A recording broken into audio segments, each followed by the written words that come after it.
Assalamualaikum warahmatullahi wabarakatuh. Rahayu. Semoga dulur-dulur sekalian, saudara-saudara tercinta berbahagia selalu. Pagi hari ini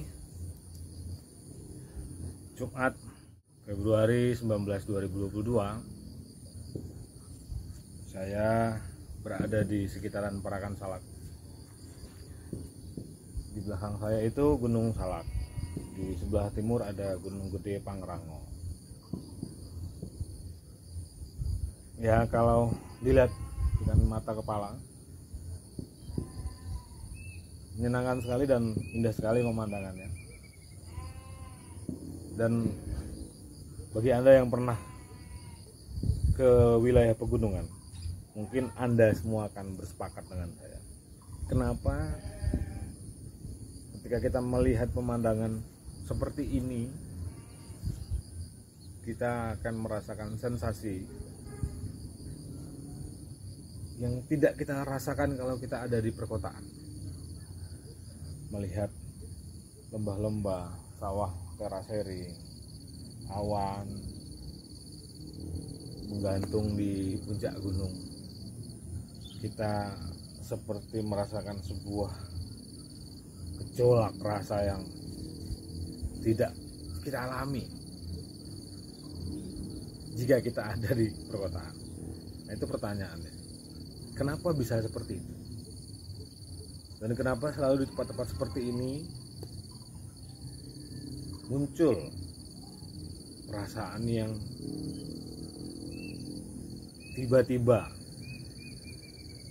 ya tidak jauh beda dengan ketika kita jatuh cinta pada seseorang atau kita merindukan seseorang. Pertanyaannya, siapakah yang memunculkan itu?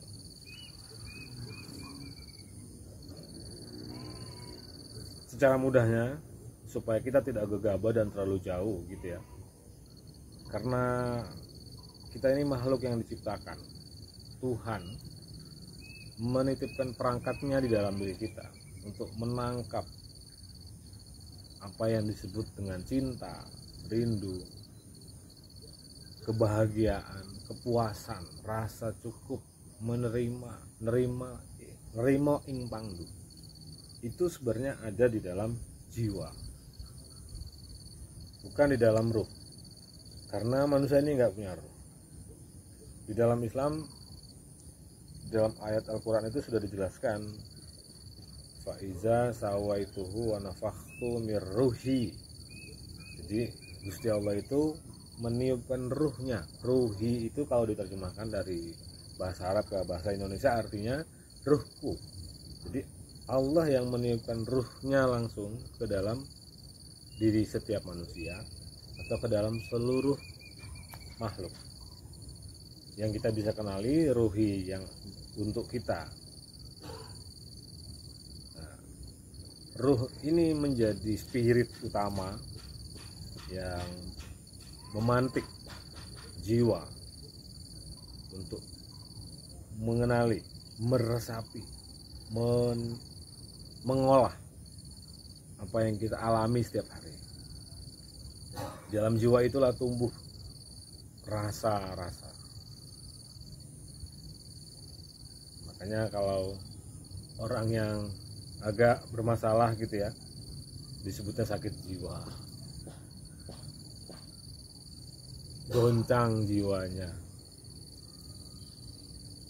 gegar karena jiwanya mengalami gangguan, pikirannya kacau balau, kusut. Jadi dengan kata lain, penting bagi kita itu untuk mengolah jiwa kita supaya dia itu tumbuh mekar sempurna. Secara prinsip, tidak ada satu makhluk pun di dunia ini, di semesta kita sekarang, yang tidak mengalami pertumbuhan. Kita sendiri sebagai manusia sejak kecil, lahir sampai seperti saya sekarang atau seperti Anda yang sedang menonton, itu kan juga tumbuh. Sejak mula kita tidak tahu apa-apa, sampai kita kemudian tahu sedikit saja, hingga hari ini, itu bukti kita tumbuh. Dan menariknya, seluruh makhluk itu tumbuh menuju cahaya. Cahaya kehidupan, rahayu. Kehidupan itu apa? Hidup dan kehidupan itu memang bukan hal yang identik, tapi beririsan. Nah, kalau di dalam Islam ada hayu, al-hayu itu Allah. Allah itu yang maha hidup. Karena dia maha hidup, dia mengejawantah di dalam hidup dan kehidupan. Jadi saya sudah sampaikan di depan, Allah itu meniupkan ruhnya atau ruhi ke dalam diri kita. Berarti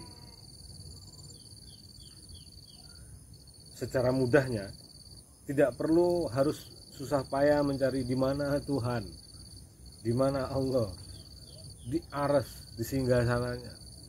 Terlalu jauh, karena di ayatnya sudah dijelaskan Allah itu bersemayam di dalam diri makhluk. Kalau membayangkan makhluk, jangan hanya kita.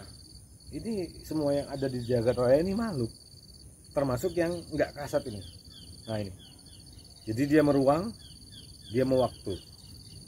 Jadi bisa Anda bayangkan kalau dengan pemahaman seperti itu, tidak ada satu inci pun ruang waktu yang pernah kita lewati, itu tidak ada Allah di dalamnya. Dengan kata lain, kalau semua yang tergelar ini adalah bagian dari pengejawantahan Allah, berarti Allah itu ada di mana-mana, tidak ada di mana-mana. Makanya di dalam konsep filsafat Islam atau tasawuf disebutnya Allah itu wujud,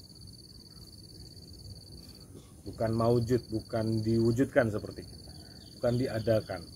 Dia ada dengan sendirinya, abadi, sejak dulu begitu, sekarang begitu, sampai nanti begitu. Berbeda dengan kita. Dulu kita lahir, sekarang kita tumbuh, nanti kita mati. Tuhan tidak terkena hukum itu.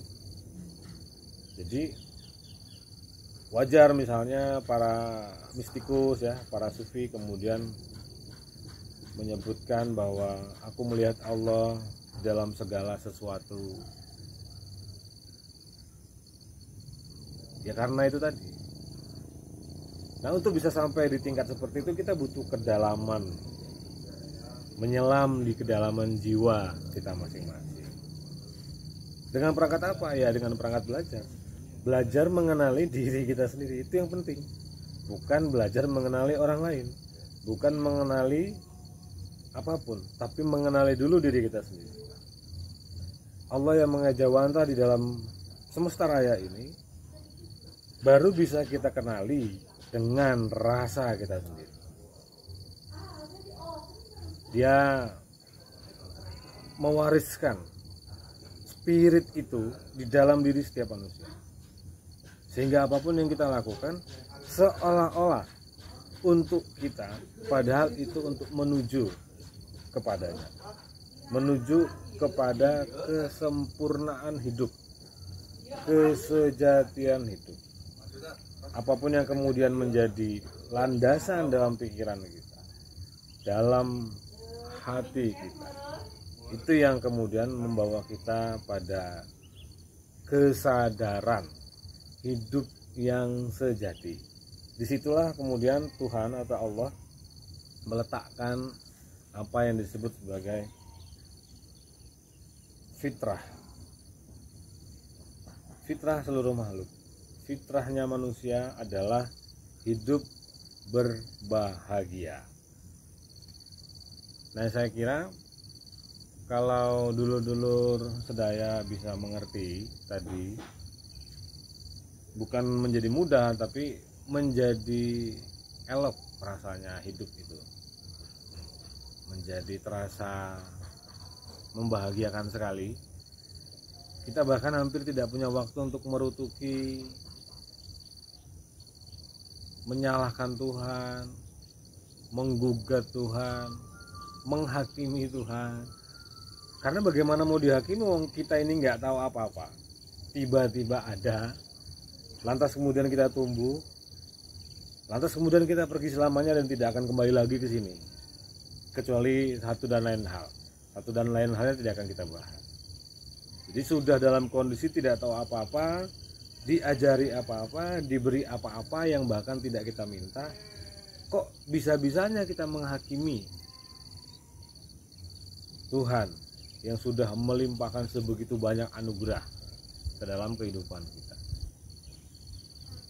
Maka sepanjang perjalanan usia kita melintasi waktu yang juga makhluk, dan sepanjang itulah kita belajar menjadi diri sendiri, belajar menjadi makhluk yang baik sebagaimana yang dikehendaki oleh Allah. Wa ma khalaqtul jinna wal ins illa liya'budun. Jadi Allah Tuhan menciptakan kita itu untuk mengabdi kepadanya. Mengabdi sebagai apa? Sebagai apa saja yang sekarang sedang Anda jalani.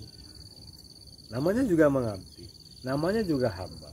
Berarti kan kita kehilangan kendali pada apapun, termasuk pada nafas yang sedang kita hirup sekarang. Tidak ada satupun manusia yang bisa mengatur frekuensi nafasnya.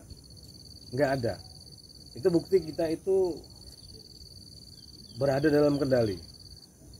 Nah, kendali itu yang perlu kita kenali supaya kita tahu apa yang harus kita lakukan dan apa yang harus kita tahu. Apa yang harus kita tahu dan apa yang harus kita lakukan, itulah yang membuat hidup itu menjadi indah. Nah, itu premisnya kembali ke diskusi kita di awal. Ketika itu sudah dialami, maka tidak ada lagi bahasa yang lain yang bisa kita sebut bahwa itu adalah kondisi berbahagia. Berbahagia itu tetap, niscaya, tidak muncul, tenggelam, hadir, hilang, enggak. Sejak ditemukan dia akan begitu seterusnya. Saya kira itu saja dulu diskusi kita kali ini. Semoga menjadi manfaat, berkah, anugerah bagi kehidupan kita. Salam dari Parakan Salak, tanpa harus nonjok-nonjokin pohon pisang ya. Semoga kita punya waktu yang cukup untuk belajar mengenali hidup. Rahayu Sagung Dumadi, Rahayu Mulaning Jagat.